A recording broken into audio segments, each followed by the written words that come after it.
మీరు పొత్తులో లేనప్పుడు జై జనసేన అనమంటే జై జనసేన అన్నాం. మీరు పొత్తులోకి వచ్చిన తర్వాత జై కూటమి అనమంటే జై కూటమి అన్నాం. కానీ పొత్తులో లేనప్పుడు ఒకటి గుర్తించుకోవాలి, మీరు టీడీపీని విమర్శించారు, మేము విమర్శించాం, కానీ మీరు కలిసిపోయారు. కానీ మాతో టీడీపీ ఎప్పుడు కలవలేదు. లోకల్ లీడర్స్ ఎవ్వరూ మాతో కలవలేదు. ఆ పగలు ప్రతీకారాలు మా మీద తీర్చుకుని పోలీస్ స్టేషన్ చుట్టూ తిరుగుతున్నాం. మేము మీరు కలిసిపోయారని చెప్పి మేము ఎలా హ్యాపీగా ఉన్నాం అనుకుంటున్నారు కార్యకర్తలు? మీ పార్టీకి మాకు కష్టం వచ్చింది మహాప్రభు అంటే అది మీ పర్సనల్ ప్రాబ్లం అంటే ఇదే స్టోరీ. ఒకప్పుడు ఫేస్బుక్ లో యూట్యూబ్ లో ఒక ట్రెండింగ్ గర్ల్ జనసేన కోసం ఎంత కష్టపడ్డదో అంత కష్టపడ్డది. కానీ ఆమె కష్టం వచ్చింది, ఆమె భూమిని టీడీపీ నాయకులు ఆక్రమించేశారు. కానీ జనసేన ఏం చేసింది? ఈ రోజు దాకా న్యాయం జరిగిందా? ఎస్పీ గారు ఇన్వాల్వ్ అయినా గానీ ఆమెకి న్యాయం జరగలేదు. ఆమె భూమి ఇంకా ఆక్రమణలోనే ఉంది. పాపం వెనక ముందు ఎవరు లేని ఒక ఆడపిల్ల జనసేన జెండా పట్టుకుంటే జనసేన ఏం న్యాయం చేసింది చెప్పండి? చెప్పంటారు. వినుత కోట ఈమె హత్య జరగక ముందు బెడ్రూమ్ లో సీసీ కెమెరాలు పెడితే అది మీ పర్సనల్ ప్రాబ్లం అన్నారు. అది ఒక ఆడదాని శీలం అని చెప్పి ఎవరైనా అర్థం చేసుకున్నారా? ఏది పర్సనల్ నాకు అర్థం కావట్లా. ఒక ఆడదాని శీలము సీసీ కెమెరాలో బంధిస్తే జనసేన ఆఫీస్ కు వచ్చి చెప్తే అది మీ పర్సనల్ నాకు అర్థం కావట్లా. ఆమె ఒక ఎన్ఆర్ఐ, లక్షల్లో సంపాదన, జీవితం హ్యాపీగా ఉంది, ప్రజలకు సేవ చేయాలని చెప్పి వచ్చి తన జీవితాన్ని సంకనాకించుకుంది. కొట్టు కావ్య సేమ్ అండి. కోటిపల్లి అయ్యప్ప అడ్వకేట్, తన అడ్వకేట్ చేసుకుని వాళ్ళ నాన్నగారు ఇచ్చిన ఆస్తులు కాపాడుకుంటే తన లక్షల్లో సంపాదించుకోగలదు. కానీ జనసేన జెండా ఎందుకు పట్టుకున్నాడు చెప్పండి? ఫస్ట్ అటాక్ జరగక ముందు జనసేన ఆఫీస్ కు వచ్చారు, కానీ యూజ్ లేదు. ఫస్ట్ అటాక్ జరిగిన తర్వాత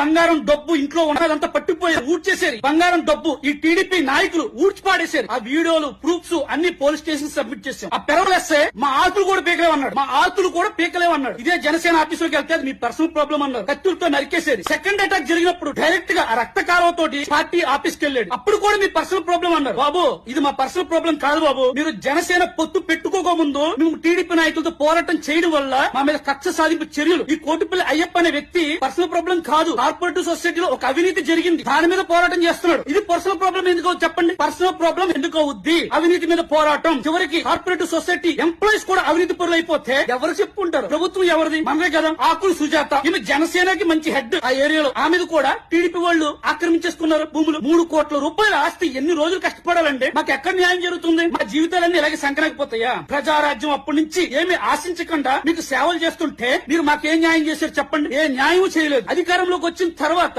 మమ్మల్ని ఒక జనసేన కార్యకర్త కింద కూడా గుర్తించలేదు. నిద్రలో మానేసి ఆహా తింటం మానేసి ఫేస్బుక్ పేజీల్లోను యూట్యూబ్ లోను వాట్సాప్ లోను జనసేన కావాలని చెప్పి ప్రజారాజ్యం అప్పటి నుంచి మేము సేవలు చేస్తుంటే మీరు మాకేం చేశారండి నాకు అర్థం కావట్లా. మా జీవితాలు సంకరాకపోతుంది తప్ప. నేను జనసేనకి ఎందుకు సపోర్ట్ చేస్తున్నాను? 2 lakhs సంపాదిస్తున్నాను నెలకి. నేను జనసేనకి ఎందుకు సేవలు చేస్తున్నాను? నేను ఏమన్నా పార్టీ పదవాసించానా? నేనేమన్నా గవర్నమెంట్ దగ్గర నుంచి ఏమన్నా ప్రాజెక్ట్ రాసించానా? మా ఆఫీసుల్లో తెలిస్తే మా జాబులు కూడా పోతాయి. అయినా కానీ మీ జనసేనకి ఎందుకు సేవ చేస్తున్నాము? ప్రజలకు ఏదో మంచి చేస్తారని చెప్పి. అంతేగాని మా జీవితాలు సంకరాకపోతాయని కాదు కదా. ఏంటి ఇట్లా మెయిన్ లీడర్స్ పరిస్థితి ఎలా ఉంటే మొన్న కోటిపల్లి అయ్యప్ప టీవీ డిబేట్ లో ఒక కార్యకర్త అడిగారు, మీలాంటి పెద్దోళ్ళకే న్యాయం జరిగినప్పుడు మాకేం నువ్వు న్యాయం చేస్తావయ్యా అని చెప్పి.